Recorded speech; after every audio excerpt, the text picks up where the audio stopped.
Hi YouTube, it's Tracy from Entrepreneur Girl, and today is Tracy's Tuesday Tips, and we're going to be talking about virtual assistants and how you can utilize virtual assistants not only in your eBay and Amazon business, but any small business venture that you may have going on, as well as your personal life. I want to give a shout out to one of our own YouTube family, Sharon. I recently had the opportunity to meet with her for breakfast, and she brought me this awesome shirt. Yes is more, and I love it. So I just wanted to say thank you, Sharon, for giving me this shirt and for thinking of me and just the positive message that it sends.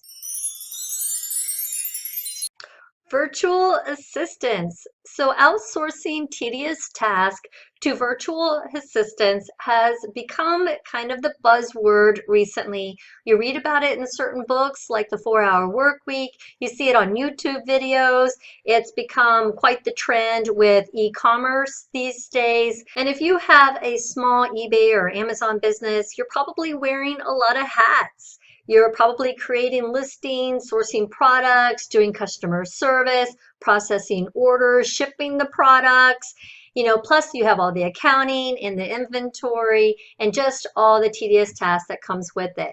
Not to mention, if you're working from home, you have a lot of personal responsibilities like bill paying, travel arrangements. If you have any small business and you're serious about growing your business, you're going to have to start delegating some tasks to other people in order to automate your business, in order to be able to focus on the direction that your business is going to take, in order for you to be freed up to do some more of the creative and management type of aspects to your business. Our goal here isn't to get bogged down in the 9 to 5 of the business. Our goal with working from home is to have the freedom and the flexibility, and virtual assistants can really help us with that. So this is an example of what virtual assistants can do for you. They can correct listing errors, they can write blogs, replace items using your repricer, they can write or edit your ebooks, file and pay state sales tax, website design or monitoring, track your reimbursements, any personal tedious task like book travel, buy presents, price compare, research, type letters and documents. They can make listing changes. They can handle your SEO tags or keywords on your website or on your listings. They can update your listings, handle your customer service, run reports from Seller Central or GoDaddy, dispose of or return unsellable inventory, handle your courier claims, do your CPA reports, petition Amazon to remove negative feedback, bookkeeping, photo editing, vendor relationships, advertising like your AdSense campaigns, affiliate programs and marketing, and social media. You've determined that you have some things that you would like to do that could be making you more money, but you just don't have the time like me. So the items that we've listed that virtual assistants can help you with, it sounds appealing, and you would like to go ahead and go forward with it.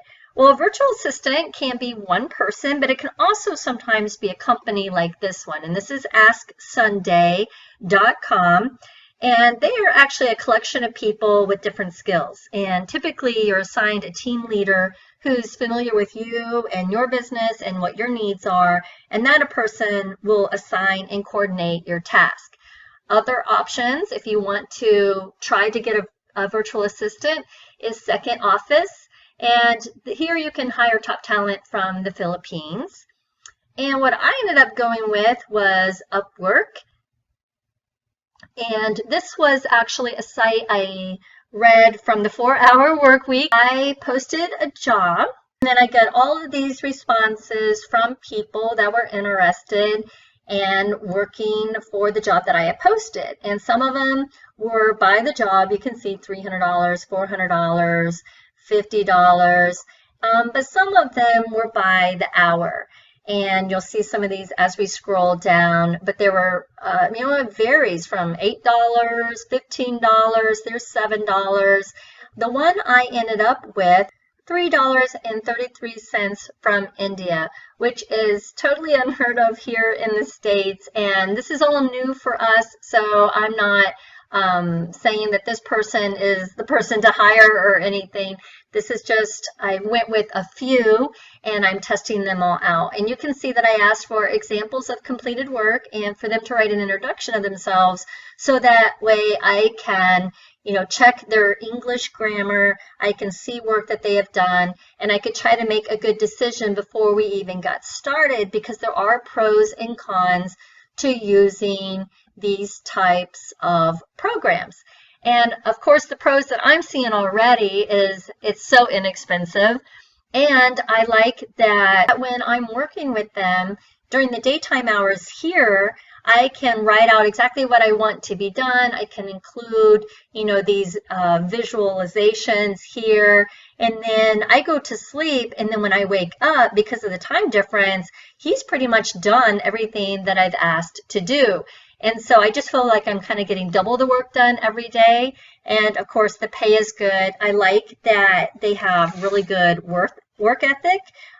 They seem, well trained. They don't seem entitled. They seem skilled. Concerns that I already have is the communication barrier. Sometimes what I'm trying to get him to do with my website is missed in communication. And sometimes things are actually kind of going backwards. So one step forward, two steps back sometimes. But overall, I'm plugging through because there's just some things that I want to delegate in order to focus my time on more, money-making activities. It was really easy to post a job. You just click this button, post the job after you set up your account. The whole thing took me less than 10 minutes. You just kind of follow these prompts, describing the job, the work that you want to be done, any files you want to attach. If it's ongoing work or just a one-time thing, how many people do you need? If you want to pay by the hour, which I kind of wanted to do because I wanted to monitor, how much money I was spending on a task, and what expert level that you need, and for how long, what type of time commitment. What I like about freelancers too is that if you need 3 hours one week and 15 hours next week, it seems to be okay as long as you communicate that up front.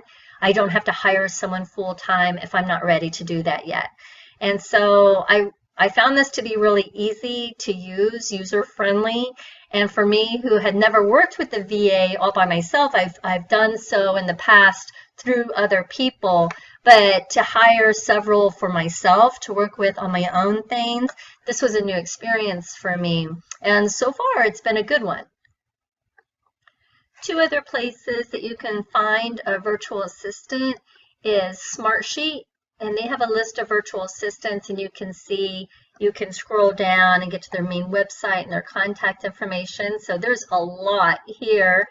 And also virtualstafffinder.com. One of the questions I get often is, how do you pay your VA? At least with Upwork, I pay using PayPal, and you can, get a PDF. It's real easy to monitor what they're doing and how much you're paying. Another question I get is, it's safe to turn over your passwords and your credit cards and your bank accounts and everything with the VA? I struggle with that too. As you get to know your VA more, and you start trusting them, you can start passing on more and more important job tasks. I'm not there yet, but as I spend time training him and as we work together and as we get a rapport, then, I will probably be yes and no on the comfort level, because it's always risky to share private data with anyone. But I've really not had any trouble with anyone so far, a business abusing my credit cards or my financial data. And so trust is something that's built over time. I'm not there yet, but I hope to be one day. Most professional companies will bond their workers and provide some level of guarantee. My bank, my Amazon.com, my QuickBooks, they allow me to set up special accounts to use with my assistants, so they have limited access or capabilities. Like, for example, they can't transfer money out. So that gives me some control too. You can also do the same thing with your logon information and make just admin level changes that I can see. And you can set up your bank accounts with different items just for yourself. So there's ways that you can try to separate it a little bit to give you some form, some degree of trust with your VA. But so far, I haven't had any issues with this. I have really good luck with hiring out of the Philippines. And I think this is probably because English is their national language and they have excellent communication skills. So this is something that I'm definitely keeping on my radar to try. They're exceedingly polite, they're cheerful, they're helpful, accountable, professional, hardworking. So I am trying multiple VAs at this point so that I can narrow it down to a couple that I really, really like. Can't refer anybody or recommend anybody because I'm establishing the relationships myself, but I can get you started, tell you a little bit about it, and then show you some tools that have been helpful to me with dealing with a VA. The biggest mistake most people make when outsourcing something to another country is that they just don't spend enough time making detailed instructions.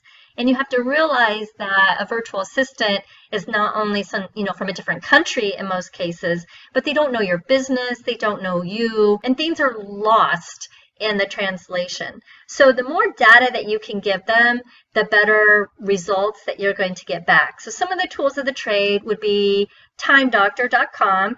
This is software that makes remote management just easy. It's similar to the same software like you might have heard of, like Odesk. It just takes random screenshots of your virtual assistant's computer, and they can even record the number of keystrokes and time spent on a particular task.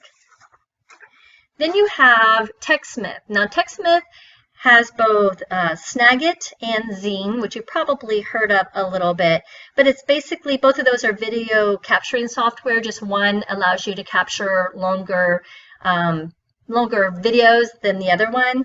And if you want to create training videos for your VA on a certain aspect of your business, this would be a way that you could do it.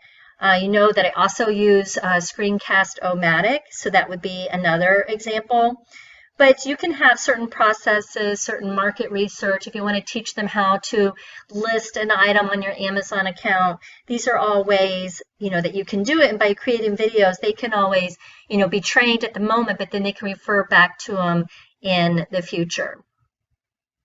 Okay, then we have teamwork.com, and this is a project manager software also, and this ensures that your virtual assistant is on point with you with all of your tasks. A built-in milestone function, and it also has a communication hub, and you can comment on each task, on each file, and update it as you go along. So it increases productivity and accuracy, and really nothing can be lost in translation here. Some programs that you're familiar with is Skype. I love to see the VA face-to-face because then we can just communicate freely and we can show each other our desktop things. Other things that you're familiar with is probably Adobe Photoshop, Google Docs, and Google Hangouts, Excel. Let me see what I have open here in Excel. If I could just pop it up. Excel, okay, this one's not mine, but Excel, you can have like templates of how you want a listing to be, and you can send it to your VA. And so templates are a great way for you to show them exactly what you want and how you want it, and for them to keep it that way. Okay, then we have TeamViewer here, and this is kind of like an all-in-one software for remote support, online meetings. You can train your VA live and have these online meetings with them. The software is free to use, and it works best with Skype. Last one is this Magento. This is a really good listing tool for eBay and Amazon. So if your VA is dealing with your eBay and Amazon specifically, then you can do this. It's kind of comparable to the price listing software, but it doesn't have the high monthly fees. So this will enable your VA to list onto eBay efficiently. So with this software, you're able to import, export data.